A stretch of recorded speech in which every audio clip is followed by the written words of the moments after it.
പൃഥ്വിരാജ് സുകുമാരൻ ഒരു നടനെന്ന നിലയിൽ മലയാള സിനിമയ്ക്ക് നൽകിയ വാഗ്ദാനങ്ങളും വരുമാനങ്ങളും അഭിനയ കഥാപാത്രങ്ങളും ഒട്ടനവധിയാണ്.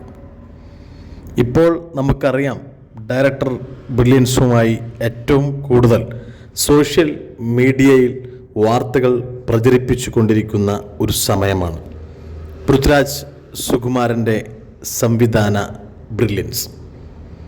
ലൂസിഫർ സിനിമയിൽ ലാലേട്ടൻ തോക്കെടുത്ത ഒരു സമയം.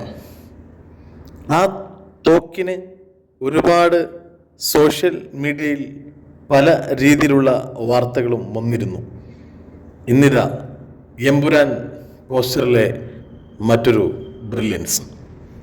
ലൂസിഫറിൽ അദ്ദേഹം ഉപയോഗിച്ച ആ തോക്ക്, ആ ഗൺ ഇപ്പോൾ ഇതാ എമ്പുരാനിലും പ്രത്യക്ഷപ്പെടും. എന്തായിരിക്കും ഇത്രമാത്രം ഈ തോക്കിൻ്റെ പ്രത്യേകത?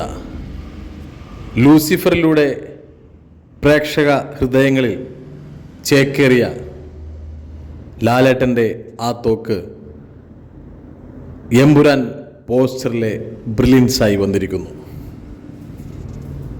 കാത്തിരിക്കുന്ന പ്രേക്ഷകർക്ക് ഏത് രീതിയിലാണ് പൃഥ്വിരാജ് സുകുമാരൻ എന്ന സംവിധായകൻ്റെ ഡയറക്ഷൻ ബ്രില്യൻസ് എന്ന് കാത്തിരുന്ന് കാണാം.